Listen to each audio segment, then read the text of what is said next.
Welcome everyone to Sunday Sentiments. Nice to see everyone.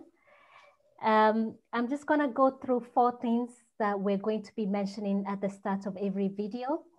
So one is that this is a peer network. The views that are expressed here are personal views. They're not representative of Four Wings. So this is just about women coming together, discussing all sorts of subjects, and it's not attached to Four Wings views. So please feel free to share whatever your opinion is. And also please respect other people's opinions, even though they don't agree with you. It's good to have the debate and to discuss and not take it personal if people don't agree with you, and also no personal attacks. So if you're giving your view, just express your view without saying you, this, and whatever. Just give your point of view, and let's also receive it as a point of view, not a personal attack. Also, I would like to say that this, as we know that these sessions are posted on our YouTube channel, it's not like we've got 1 million followers, so don't worry, but it will be posted on YouTube. So just be sure about that. And we would like to just see a consent from you guys. Either raise your hand or say yes, that you're okay with this being on YouTube. And I'll pass you on to Keshi to take over. No, it was Shakira. Shakira, who's, yeah. All right. Hello, everyone, and welcome to one of our episodes of Sunday Sentiments. Sunday Sentiments is a segment where a panel that is very diverse comes together and discusses current events and hot topics. The first topic of the day will be protests against corona restrictions, specifically in Denmark, which will be hosted by me. The next topic on the agenda will be Bobi Wine versus Museveni, hosted by Antonella. And our last topic will be the infamous insurrection at the US Capitol in Washington, D.C., which will be hosted by Keshi. Moving on to our first topic of the day. Recently on January 9th, there was a legal protest happening on the town square in Copenhagen, organized by a group identifying themselves as Men in Black. This was due to the organizers of the protests encouraging their participants to wear all black as well as running shoes.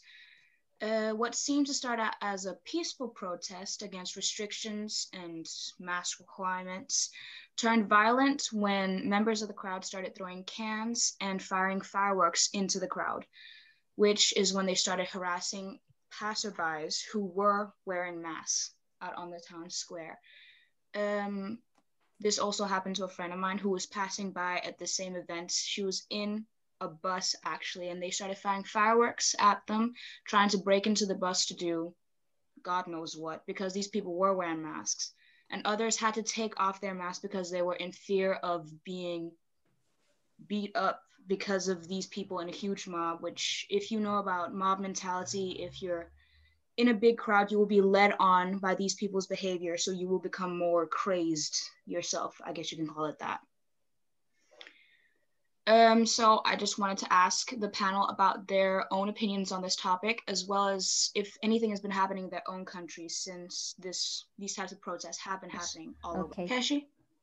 Yeah, like you, I'm in Denmark, and I'm not just in Denmark, I'm a healthcare worker. I work at the hospital and at a nursing home, and I know about these restrictions because these are the restrictions that we are living every day, and these are the restrictions that are saving the lives of frontline care workers or frontline workers like me. So I didn't understand, and I still don't understand, why people demonstrate against restrictions that are saving lives, restrictions that save my life, and restrictions that actually save the healthcare system. Because every day we are going to work, you're wondering how many people have coronavirus at work. Am I in danger? So for me, I find these restrictions, not in restrictions, but these demonstrations, I find it a lack of respect for those who are sacrificing their lives to this thing. I definitely get that. And I feel like I myself, or a lot of people, couldn't really compare ourselves or put ourselves in your shoes, because you are the frontline workers. You are seeing these people every single day, all kinds of people as well. So I don't know. I've heard a lot of these people saying that they feel like their rights are being infringed upon because the government should not be, quote, as they said in these articles, treating them like little children. And I don't really have anything to say in their defense, really. Jamila? Yeah, I agree with Keshi. It's like a lot of people are literally putting their lives on the line to help your grandmothers and grandparents. Just because your part of your family is not affected by it doesn't mean that other families aren't affected by it. But I wanted to say, like, even though you're out protesting for God knows what reason, you shouldn't be, since you're told, a lot of the people in the UK, I don't know if it's the same in Denmark, when they're doing these protests, they're saying you're allowing the government to control you, but then they're going around shouting at people to take their masks off like it's not their choice. They are doing what they think is right for themselves, and you shouldn't be putting your opinion on them and making them do it, because even though the governments put all these guidelines out, to be honest, they're not really forcing it like some countries I've seen. So they're acting like their rights are being taken away, but they're gonna not wear their mask anyway, and nothing's gonna happen to them. And then them going around forcing other people to do it is kind of what's that word? Counterproductive. No, Or like where they're doing something that they don't want the government to be doing to them. Like, it's just, I think it's ridiculous. It doesn't make sense. I think the word you're looking for is ironic, maybe. Yeah. Because, yeah, definitely ironic. There actually have been tighter restrictions here because we have hit like 900 people every day getting it in Denmark. And they put down the restriction of people allowed to meet to 5 now, and people have been getting fines because they're still trying to have parties with their friends. People are still trying to meet up and stuff like that. Antonella? Thanks for giving me the word, Shakira. So in this, among the European Union, it's so sad to see how divided all the countries are, because in Italy, we also have had some people who protested against restrictions in different cities, in different moments of the previous year. But at the end of the day, we are still under restriction, and we began our lockdown on the 9th of March 2020, only except the 3 months of summer. All in all, we have been leaving the restriction. We have a curfew, and so also in Italy, we have had movements of protests, but the average population can't all of us that are not politicians, I mean, also in other countries, what can we do other than trusting what our politician says? I mean, of course, we have our mind, we don't think, but of course, these restrictions, as also other panelists have said till now, are not, I don't know, a stupid complaint made by a child. They are serious ways of prevention of a further spread that could cause even higher damages, deaths, and other loss of lives. So what else can we do? We must all in every country of the world have more tolerance, more acceptance, because the more we respect the rule, the faster this will come to an end. Thank you. Yeah, I definitely agree with you. I feel like these people are generally also the ones who are very against it and say that it's maybe a hoax or that the vaccine is something to track us, which in itself is a whole different topic of, I don't know. Mary Claire? Yeah, thanks, Shakira. I strongly agree with what you all said, especially when you hear from people who actually work in the hospital, such as Ikeshi mentioned. they're the ones who already know what's going on. And so I think people are being really ignorant because we see how many people are dying every week, and we know coronavirus is real. So I understand every human being has rights, but I think those rights are being violated when they're affecting other people's lives. So yes, you can protest, but I don't understand. What are they protesting exactly when the reality, people are dying?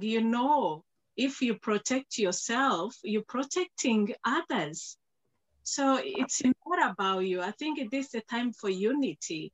And those restrictions don't only apply to certain people, they apply to everyone, because this is international things.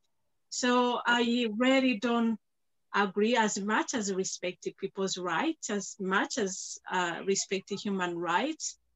I just don't get it. I don't get it, people who protesting of not wearing a mask when they know they are putting people's lives in danger. So to me, I would say is ignorant.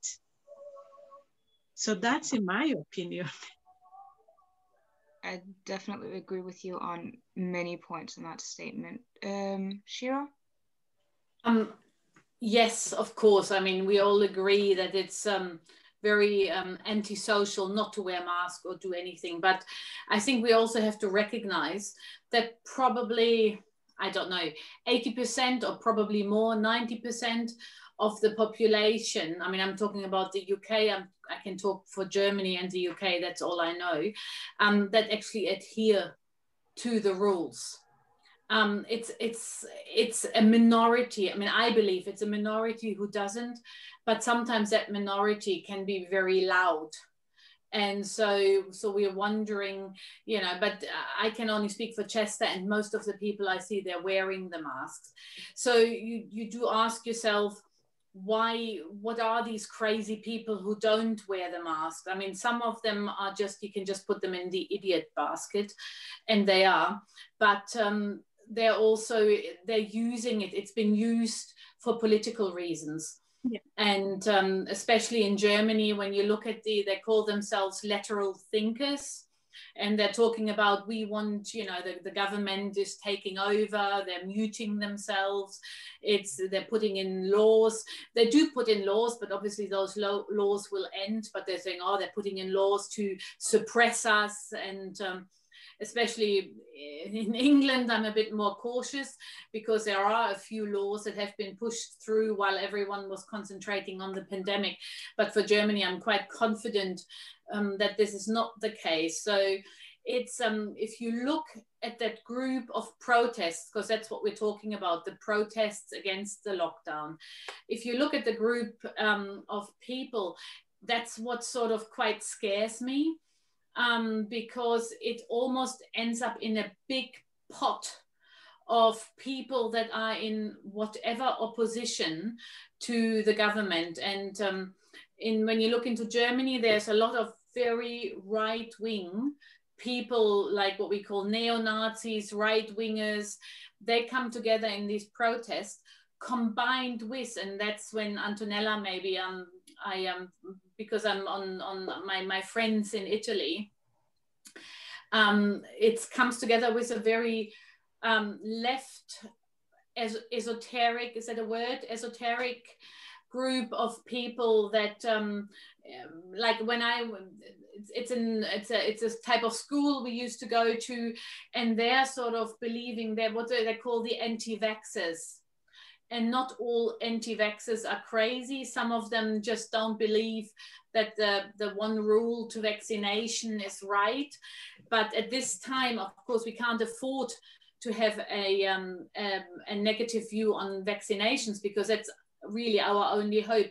But what I'm seeing in my Italian Facebook union, that people getting really, really upset, and they're very clever people coming out and against the vaccines, because it's part of it is just fears fears that they feel they can't trust the government because they just don't, because they don't believe it. So this is the problem. We are getting a whole bunch of people that come together to protest against vaccines from all sorts of areas, and especially from the very right wing, and that's where we're in populism, and that's probably with the next subject on Bobi Wine, where the populism comes in and uses the occasion to protest, and then the anti-vaxxers come in. So when you look into these demonstrations, at least in Germany, I don't know about Denmark, you find a whole bunch of people coming together, hiding behind this cause to bring their agenda across. And I find it really, really scary. But to come back where I started, I think it's still a minority. And this minority is just very loud, and we shouldn't concentrate on them. We should concentrate on the people that actually doing the right thing. Definitely. These people are using just their fear, or as using these political protests as a way to spread their own politics and stuff like that in the background. Definitely. Shira, you have something to say? I'll just be brief because I think we are running out of time, but this also illustrates the differences in the world when it comes to priorities, because in Africa, you won't find people going on the street to protest about their rights being infringed violated because of having to wear a mask. People are more concerned about making a living. The pandemic has made many people lose jobs and everything. So people are just concerned about making a living, putting food on the table, feeding their children. So for us, we cannot relate or even really understand why people would go to the street to protest against wearing a mask for their own protection. Definitely true. I feel like it's the people who have the privilege, and when they lose it, they start complaining because all of a sudden they're losing some of their rights. Maggie? Okay, mine, I'll be so brief because I wanted to ask, these people they're asking for their rights. That is what they're fighting for. So if you ask them, where is the rules? Why are those rules there? They're there to protect them and their loved ones. But if they're saying their rights are infringed, it's like saying their rights for infecting others or their right to get sick is being infringed, because they are being protected not to get the sickness, but to them it's like they're being denied some other things to do. So they should be asked if they really understand the reason why we are asked to wear masks, we are asked to wash our hands, to sanitize and all that. It's because of Corona. They should understand that one first before they start claiming that they really want their rights to be, that their rights are being infringed. Their rights are not being infringed. If they really do understand, they're just being rebellious, I think, and they want to drag everybody else to rebel with them, because there are those people who don't like peace. They only thrive where there's conflict, where there's riots, and where there are those things. Definitely. Yeah, I actually had one last question to ask, a yes or no question for the panel, which does have to do with this Corona thing. Denmark specifically, at least from what I've heard, I don't know about other countries, has been thinking about incorporating a Corona passport, like a vaccine. Like when you get it, it will show up in your passport, so it's easier for you to travel to other countries. This is just a yes or no question for everybody. If you had the opportunity to have this in your passport, would you use it so it'd be easier for you to travel? I'll just be asking individually. Keshi? Yeah, I think this is just a roundabout way of forcing people to take the vaccine. Personally, I would take it because I want to travel, but I don't think it's fair to force to say that a vaccine is voluntary and then make it like a rule of law that you should have that Corona passport in order to travel. So I don't think it's fair. All right, Shika? You're mute. You're mute, Sorry. No, I would protest it for as long as I could, hoping that they would remove that rule, because it is, like Keshi said, a roundabout way to coerce people into taking the vaccine. Mm-hmm. Definitely. Catherine? Yeah, I'm for the vaccine, but no, it has to be a free choice. If really that free choice leads to the fact that we won't get herd immunity into the country because we can't vaccinate people, then we can start talking about what we can do. But yeah, no, it has to be a free choice. All right, Mary-Claire? Definitely free choice. I would take it as same as Ikashi because I want to travel. But then if you don't take, you have to take consequence of not traveling. Definitely, I don't agree with forcing people, but personally, I would do it if I want to be a party of, the population. Yeah. Jamila? I think it's ridiculous, and also how quickly they're getting this vaccine is a bit suspicious. So I was like, all of a sudden they've got a vaccine so quickly, even though it should take a longer time, and then they're now making passports to say that you have to take it. I wouldn't know. Sure. Well, I think by the time it gets to us in Africa, we'll have known. Probably next year we'll have known the side effects well, but I think by then I'll be able to decide, but I think yes. Okay. Sarah?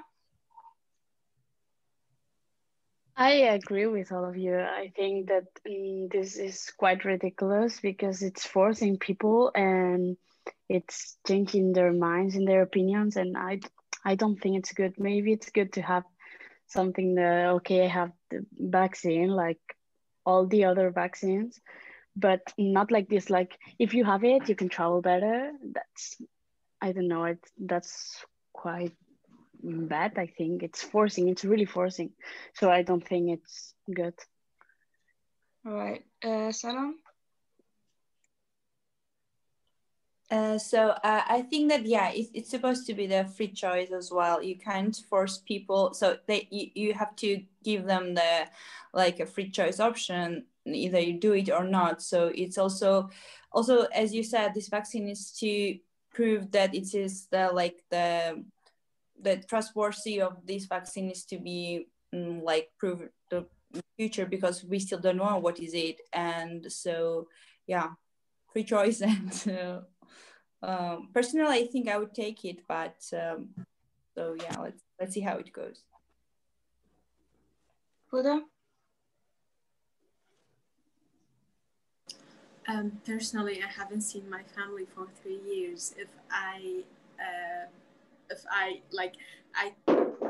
have to take it, so I'm ready to stay and not see my family for 2 more years and do not take the vaccine. This is my personal belief. So yeah, I'm not going to take it.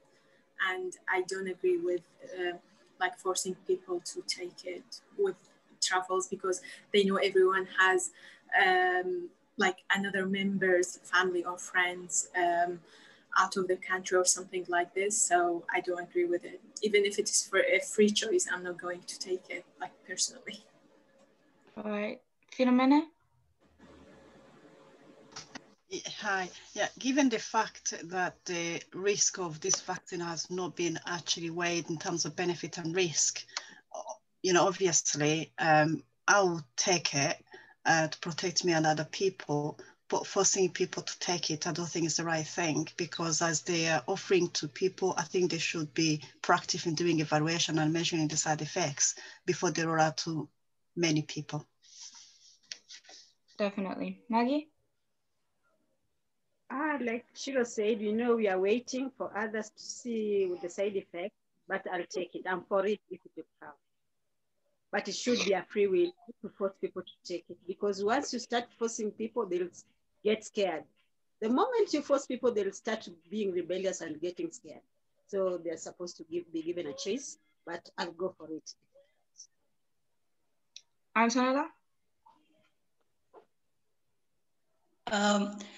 I am definitely pro-vaccine. I will vaccinate, and but I don't agree with forcing people to have the vaccine done. By the way, to answer to what Catherine said before, yes, it's true. In Italy, we have a little minorities. There are anti-vaxxers, like there are everything else. But Italy, after Germany, is the second country in Europe where the higher number of vaccines has been done. Exactly. And all the Italian people have shown lots of resilience, and with patience, we began alongside with other Southern European countries like Spain, Greece, Turkey, Romania, that are not as rich as other countries, but we put at first place, in this case, the health. And we are having a very crisis of economy. So that's why you take into account that some people may feel frustrated. So some people embrace the anti-vax movement, but they are also flexible to change, because in this period, bars and restaurants are closing. Thank you. Thank you. Yassina, and then we'll wrap it up. Yeah, I'll go with free choice. But when it comes to me, I'm ready to take the vaccine, because in my country, many people left their jobs and life due to this. So I think I'll be inspiration for them if I take the vaccine.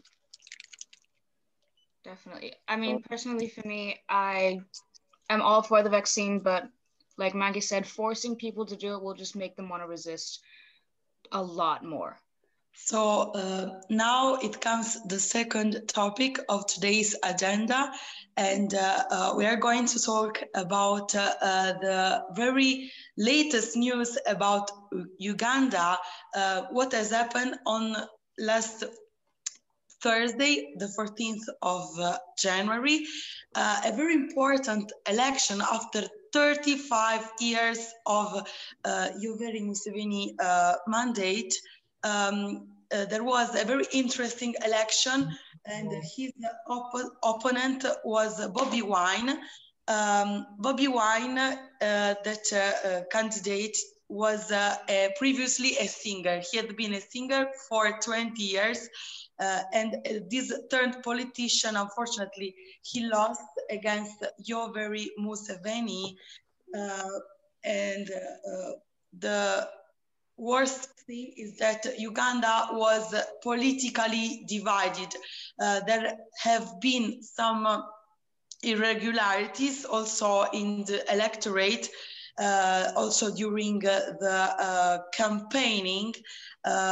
Museveni was blocking the use of internet, and because of the corona restrictions, it was not possible for Bobi Wine to protest and to campaign normally in the streets. So now we have this result: 5.85 million votes for Museveni. So he will still keep to be the president, but Uganda is divided, and Bobi Wine is now fearful for life after Museveni win.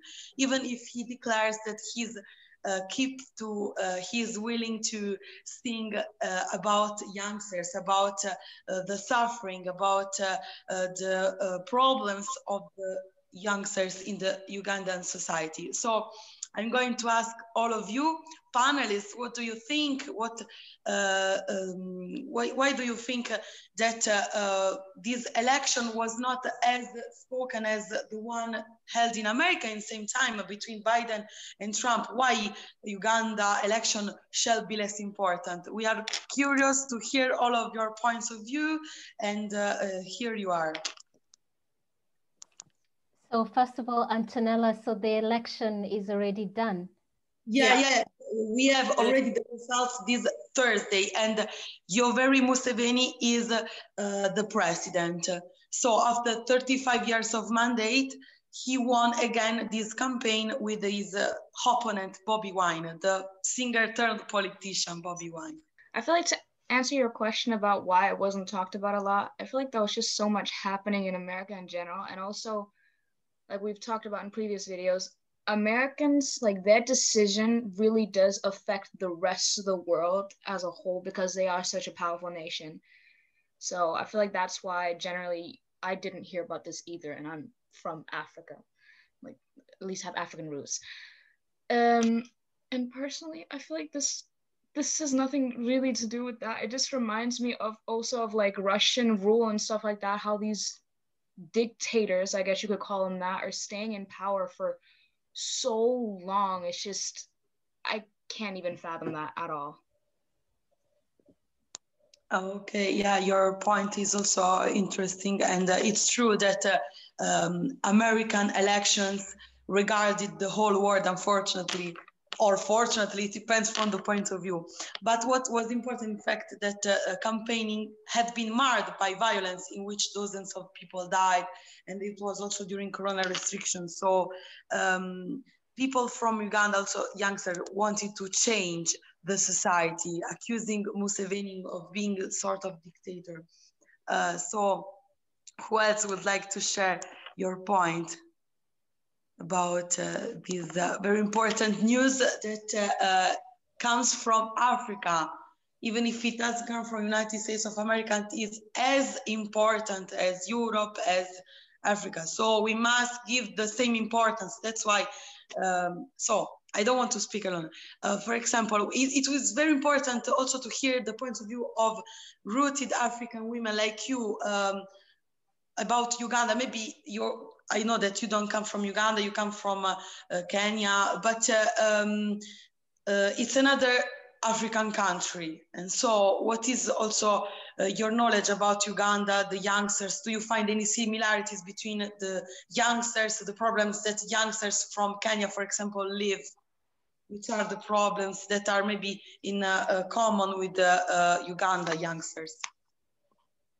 Ciiku and then Catherine. First of all, when I saw this topic, my angle was more about, you know, is there an issue with electing a leader who has a non-political background, and also discuss about leaders that are 35 years old is not someone with loads of experience. So I was coming from that angle and just wanting to just see what the group thinks about leaders who are from a non-political background with no experience as well, becoming, you know, a president or a prime minister. So that's where I was coming from, because this young guy, he promoted himself as a ghetto president. He said he knows exactly what's happening in real life on the ground, the problems people are having. He's been singing about social justice issues and really has a big following. So very popular guy with the public. And is there a problem with that, having seen what happened in America with people choosing someone just because they're popular, but they have a non-political background? I also wanted to say, Bobi Wine's quote was, "People follow me for the ideal of what I represent, not because of him as a person." So I do get that, you know, he represents freedom, you know, a change for the young people, doing things differently. People are tired of seeing Museveni. But I also think once he becomes president, then can he really deliver if he was to become a president? Because he's so young and also he has a non-political background. So I want to just hear from, you said Maggie was coming next, someone from close to Kenya who can maybe share their viewpoint. Thank you very much for sharing, Ciiku. Very interesting point, and I think that it will also make the discussion even more interesting. Catherine also raised her hand. Please, Catherine, go ahead. Yeah, and I agree with Ciiku, because that's when the subject first came up. I knew nothing about it. And funny enough, sort of the week after, 2 articles appeared in my favorite German newspaper about it. And so to Ciiku, yes, exactly. I mean, I am very worried about having sort of public figures going into politics. And I mentioned Beppe Grillo in Italy, and again, he one of my very left-wing friends, they all voted for him, and in the end he went into bed with the most right-wing party in Italy. So yes, I'm worried about it. But then again, how do you mobilize a country? I mean, this guy in Uganda, he's been in his seat since 1986. You know, how do you get out of it? And Uganda apparently has one of the youngest populations in the world. So maybe he wasn't right. I mean, I think you need to use somebody like Bobi Wine to start a movement, but then you need somebody else to run the country. I mean, but I actually put my hand up for a different point, just to put it in, because I do agree the African amongst us maybe are more right to talk about, you know, what danger is it if Bobi Wine would ever come into government. It's that the succumbent, I don't know how you pronounce his name, he's been very much supported financially by the European Union, by the United Nations. They're getting a lot of money to him because he gives them the idea of stability, to suppress migration. So it's a big thing, the whole situation. Thank you very much, Catherine, for sharing your point. And in fact, you mentioned something very important in this context. You mentioned that, in fact, the average age in Uganda is very, very young. The 70% of the population, I also read this in the BBC, is under the age of 30 years old. In fact, they have one of the youngest population all over the world. That's why in this context, in this election, also age and the generational conflict plays a crucial role. So thank you very much, Catherine. And now we go to Ciiku. Ciiku, please, we are very happy to listen your point too. Museveni has been in power for a long time, but for some of us who are old enough, we remember Uganda was very unstable for many years. There were a lot of coups and conflict for a long time. So he did stabilize the country. But at the same time, we can't have someone ruling for over 30 years. In fact, they were saying that, but if he wins this election, he'll have worked with 7 US presidents. And he is a dictator, that's a fact. But he has stabilized the country. But the problem with African leaders is that they don't want to leave power. And that's why they were saying that Trump would have been a very good president in Africa. They can never lose elections. Actually, going to vote, to line up and vote is practically a waste of time. The election is already rigged. And there is no way an incumbent president in Africa will lose an election. Only the constitution can put him out. And in this case, Museveni actually changed the constitution. I think they had, the constitution didn't allow someone over 70 or something to run, and they changed. And they do that if there's a 2-term limit, the president will change it so that he can continue ruling. So you find that democracy in Africa is actually a myth. And then as for youth, like what Ciiku was saying, some of these young people feel they can relate to Bobi Wine because since they were born, they've only known Museveni. And some of them are almost grandparents now, because if someone is around 40, in their 40s, they're almost grandparents, so they already are. So they feel they want a change. And I understand that. Ciiku, thank you very much for sharing also your point.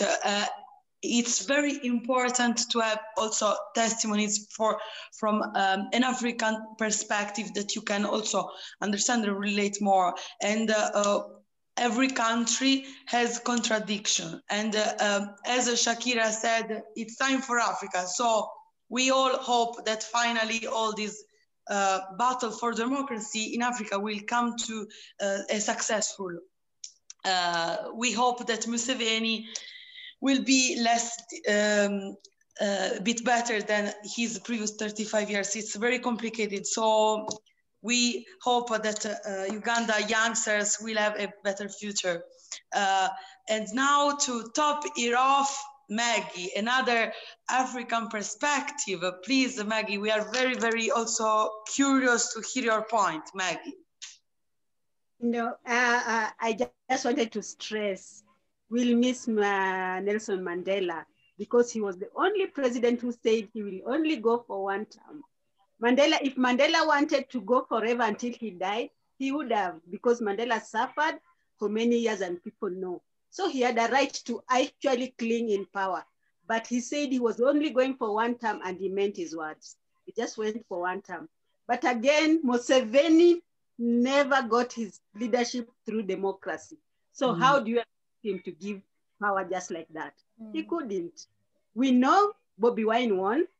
That one people know he won. But with Museveni, you will not win until he dies. Actually, he said somewhere that he will rule until he dies, until over 100 years. So he's not ready to leave the power for the young ones, even though we pity the Ugandans. They've not seen something else, but that is how it is in Kenya, in Africa, I mean, not in Kenya, but in Africa. Because when they know that maybe the age limit will limit them, they will change the constitution, because somewhere also the constitution was changed in West Africa. I don't know whether it was Cote d'Ivoire, Ivory Coast. They also changed the constitution just to fit in, to make the whoever was there so that he can go for the third term. So Africa, we are still waiting if we can have another Mandela, but anyway, that is how it is. Maggie, thank you very much for sharing. Really, I feel a bit, why did I find interesting this topic? So to wrap it up, we are living a paradox. Trump in the American election was saying, the votes are with irregularities, and it was not true. And also in Georgia, they proved the votes were truly for Biden. And but in this case, in Uganda, there have truly been irregularities, and fraud.